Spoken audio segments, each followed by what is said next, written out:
Родителите можат брзо да забележат дека содржината на пелената на нивното бебе има променливи карактеристики, како во однос на бојата и конзистенцијата, така и по бројот на столиците. Тоа честопати знае да предизвика нервоза и стрес кај родителите и од таа причина денешна тема е како изгледа нормална столица кај бебе. Разговараме со доктор Денис Алкалили од Ресхумана. Добар ден. Добар ден. Каква е столицата кај бебето, односно кај новороденчето, веднаш по раѓањето? Каква боја има, каков мирис има? Оваа тема е многу интересна и мило ми е што се надоврзуваме на минатата кога разговаравме за пелените и за сите тие работи поврзани со менувањето. Сега дојдовме до тоа, значи, што е столицата и јас би сакал на почеток да објаснам дека првата столица на бебето се очекува во првите 24 до 48 часа и таа се нарекува меконијална столица. Таа најчесто е темна, значи црна, темно-зелена и таа е всушност последица од она што се случувало во организмот на бебето во текот на бременоста. Бидејќи знаеме дека во текот на бременоста тоа воопшто не се храни, значи ништо не внесува, освен да речеме негде од половина на бременоста започнува да ја голта плодовата вода која што се наоѓа внатре во матката, во стомакот на мајката, која што е околу него, така да првата столица на некој начин е некарактеристична, односно чудна и таа најчесто тоа се случува во болница и тоа е добар знак, значи првата столица дека се е во ред со бебето. Таа најчесто нема мирис, е темна, така леплива, меѓутоа после како започнува со исхрана бебето во првите, значи, часови после раѓањето, почнува да се менува. Да, постепено се менува столицата и се доаѓа до една, да речеме, очекувана пожелна златно-жолта боја, така се нарекува. Ајде сега да ги кажеме карактеристиките на нормалната столица кај бебе кое што цице. Како изгледа, каква боја има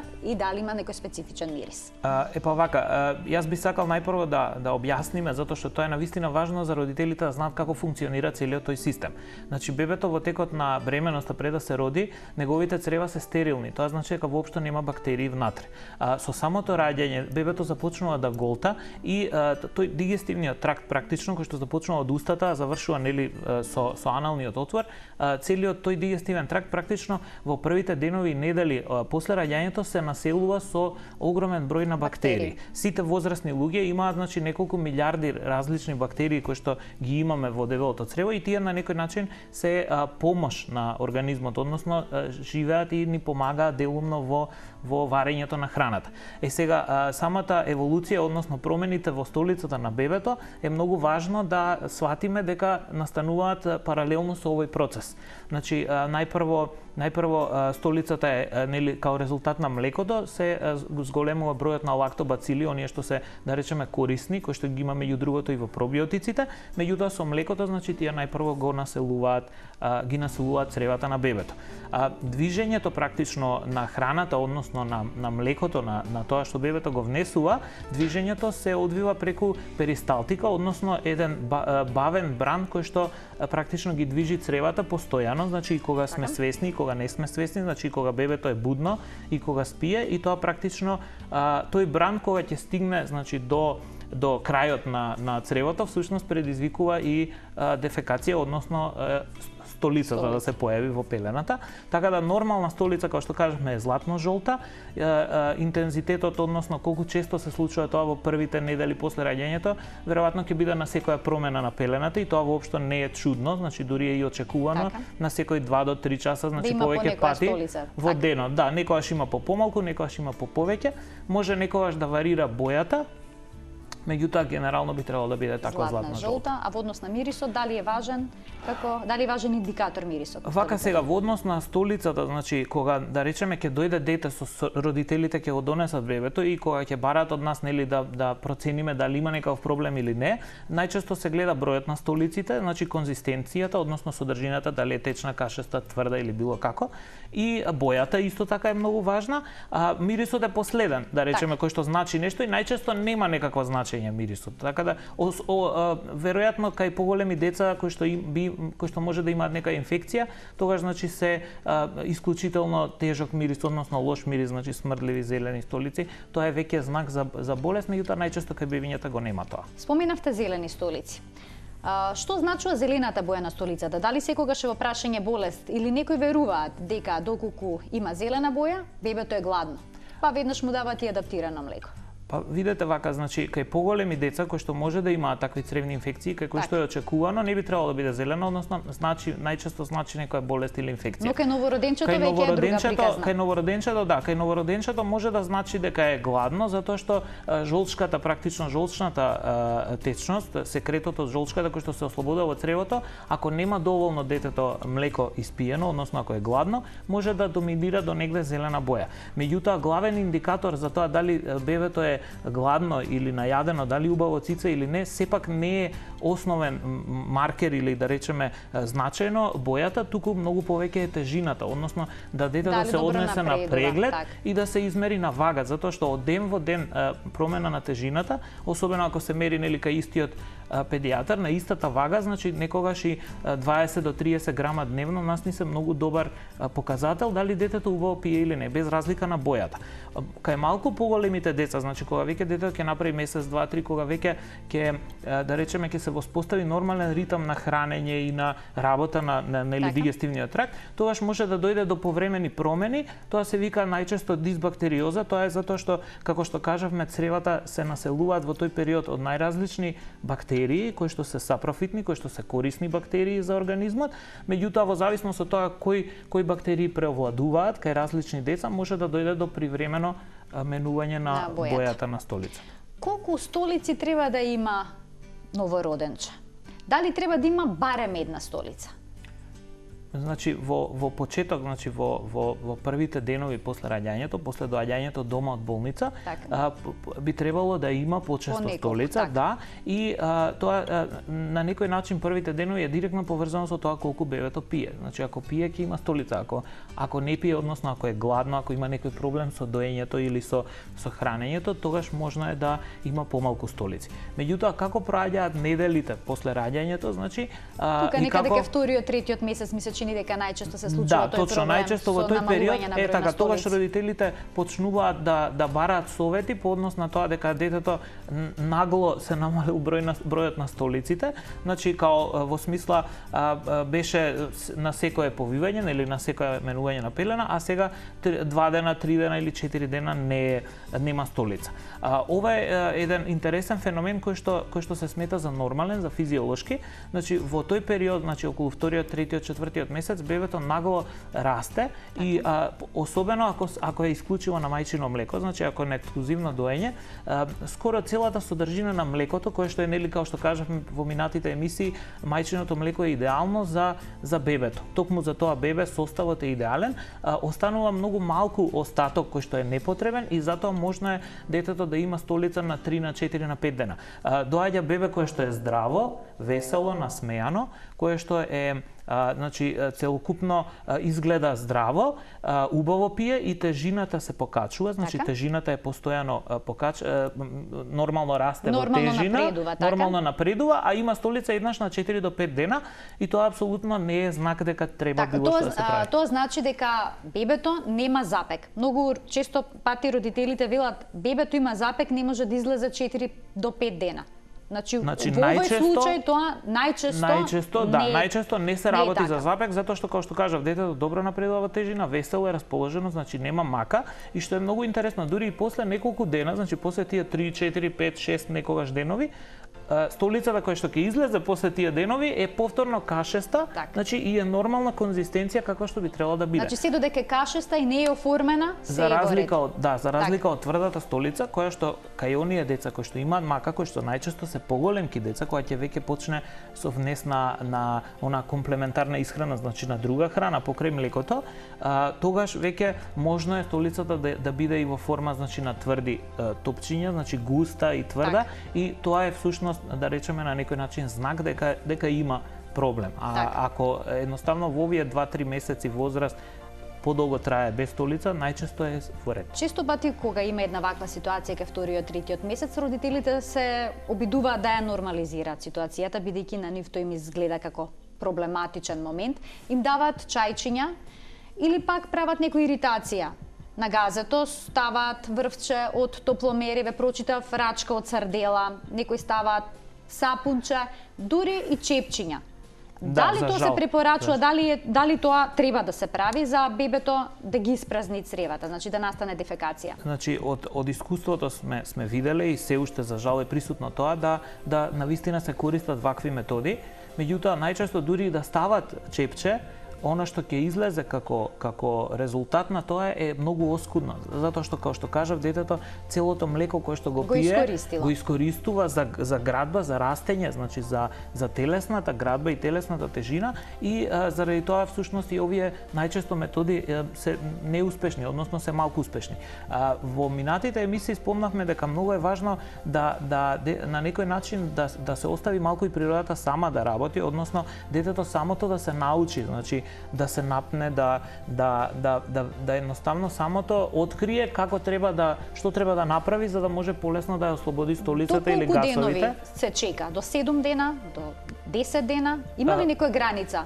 Колку родителите треба да чекат и доколку има една ваква состојба, после колку денови се регулира? Обично после 4-5 до 6 дена, значи се добива столица. И најчесто дури кога ќе се јават родителите алармирани, од искуство се потврдило дека дури кога ќе се јават и кога ние ќе им кажеме добро во ред, значи може да дојдете денес или утре, кога ќе дојдат веќе имало столица дете. Значи најчесто нема проблем. Доколку има проблем, значи има некои знаци кои што исто така би сакал да ги спомнеме, значи ако може во емисијата, значи што се пак знаци ако детето навистина има проблем. Така, кога да се јават на педијатар? Ајде да ги наведеме. Најчесто стравот на родителите е да не има, значи, блок на движењето на храната низ цревата, тоа во медицината се нарекува илеус или запирање на текот на храната, на содржината низ цревата и тоа не може, тоа е најчесто, значи најчесто не е тоа случај, сакам да кажам, значи детето ако е весело, ако е расположено и ако оди во тежина, да. Меѓутоа знаци како што се на пример крв во столицата. Значи појава на крв во столицата, знаци кои што се болка, не може да се смири детето од плачење, значи знаци како што се покачува температура по враќање, значи да одбива да цица, да одбива да јаде, значи тоа се знаци кои што би можеле да покажат дека евентуално можно е да има нешто и во тој случај се бара преглед, односно консултација со педијатар. Доколку детето е здраво, доколку не се работи за ваков случај, а сепак е плачливо, има проблем со дефекација, се напнува, дали тога се препорачува пробиотик? Многу често даваат пробиотици, дури кај бебиња кои што цицаат. Така, пробиотикот спаѓа во додатоци на исхрана, значи не спаѓа во лекови, регистрирани лекови кои што имаат одредена индикација или кои што би се давале во одредени случаи, значи тоа се работи за препорака за дополнување на исхраната на бебињата, значи или на децата или на возрастните, не е битно, и тоа значи е оставено на проценката на докторот кој што го третира детето, односно кој што работи со детето на педијатарот. Неретко дава, точно, меѓутоа како што кажав, нема до сега, значи не постојат студии кои што покажале дека е корисно или штетно да се даде пробиотик, така да може да се обида доколку навистина има проблем и доколку е во согласност со педијатарот кој што тоа дете го следи. Значи сепак е многу битен советот од докторот. Тоа е клучно. Што се однесува повторно до оваа состојба, ние добивме поприлично голем број прашања на социјалните мрежи. Дали мајките што дојат би требало да ја променат исхраната во ваков случај, кога бебето се напнува, кога има проблем со дефекација, односно со намален број на столици, јадат тогаш сувисливи јогурт со ленено семе, дали сето тоа помага или дали има сето тоа логика? Моето мислење е дека не би можело да помогне, бидејќи ако е детето до 6 месеци, односно ако е се уште на ексклузивно доење или на таа млечна исхрана, значи пред воведување на останатата храна дополнителна, тогаш најчесто се работи за ова што го разговараме како случај, каде што е и нормално физиолошки да неколку дена детето нема столица. А доколку се работи за дете кое што поголемо од 6 месеци, кое што веќе почнало со храна, или за деца неретко овој проблем, значи со запек, со тврда столица го имаат децата, значи и после 1 година. Тогаш најчесто не е проблемот во мајката или во мајчиното млеко или во она што таа јаде, туку најчесто е проблем во составот на исхраната и во тоа дали се нуди вода, да речеме, на детето, затоа што веќе со воведување на немлечната исхрана комплементарна треба да се внесува вода, затоа што видете млекото, мајчиното млеко и адаптирано адаптираната формула која што нели се храни детето првите месеци, таа 90% содржи вода. И на тој начин сите потреби за вода на детето се задоволени.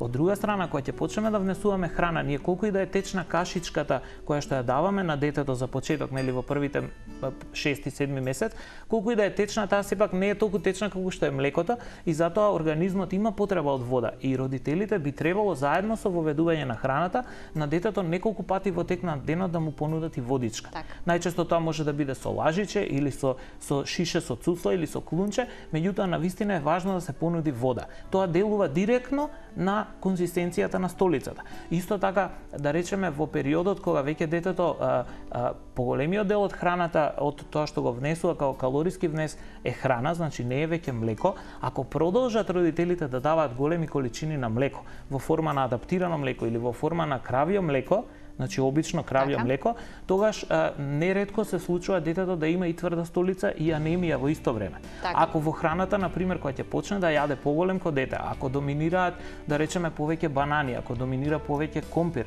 или ако доминира повеќе тестенини, значи повеќе леп, за сметка на овошје, зеленчук и други значи намирници, богати со влакна, така, ако доминираат бананите, затоа што ние сите тие производи веројатно знаете дека ги даваме доколку детето има течна столица. Так. Значи ако има пролив или диареја, првата мерка која што ја дава докторот е всушност диета во која што ќе јаде детето повеќе банана, ќе јаде варен компир, да се стегне, ќе јаде сува так. храна, точно. Така да ако има вакви намирници кои што доминираат во храната кај дете кој што нема проблем со течна столица, постои сериозна веројатност дека тоа дете ќе има тврда столица. И најчесто советот да сменат нешто во исхраната, односно да воведат овошје зеленчук, да намалат јадење на банани или компир како доминантна состојка во исхраната, најчесто може да предизвика, односно најчесто го регулира проблемот со столица. Бидејќи ние немаме време, сосема накратко од дел од прашањата на гледачите да одговориме, дали е нормално во столицата кај бебе кој добро напредува да има слуз и таа да е растеглива,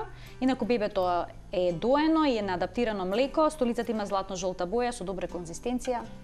Доколку сите овие параметри се нормални, значи бојата, честотата, значи доколку нема присуство на крв во столицата, така. Што исто така би сакал, иако немаме време, да само да нагласам дека доколку има крв во столицата, во најголем број од случаите е потребна консултација со матичниот педијатар. Дали понатаму ќе се оди на друго испитување за да се открие причината или зошто, или ако се повторува, тоа е веќе друго. Меѓутоа првата да речеме првата индикација би требало така, да се дури доколку столицата е ако нема крв, значи ако има слуз, крвово конче, значи дури доколку има сосема видете, мала ако количина, има сериозен проблем со дигестивниот тракт, со крв во столица, тоа сигурно нема да биде едно конче, туку во следните столици повторно ќе се појави, так. И затоа доколку има, значи доколку е тоа видливо, препораката секако е таа пелена нели да се сочува и да се ви носат пелена, предпоставам, на пелен. Да, често дури ние бараме затоа што знаете интерпретацијата е различна, баби, дедовци, мајки, татковци, значи на секој различно му изгледа. Так. Најсигурно е кога ќе видиш. Кога ќе донесат родителите на педијатар и да покажат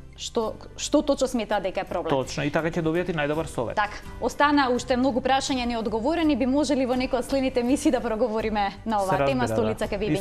Неисцрпна тема. Неисцрпна. Ви благодарам за гостувањето во 0N+. Се гледаме ние повторно следниот понеделник, а вие следете ни утре во редовниот термин емисијата од 12 до 12:30 секако на телевизија Телма. Пријатно.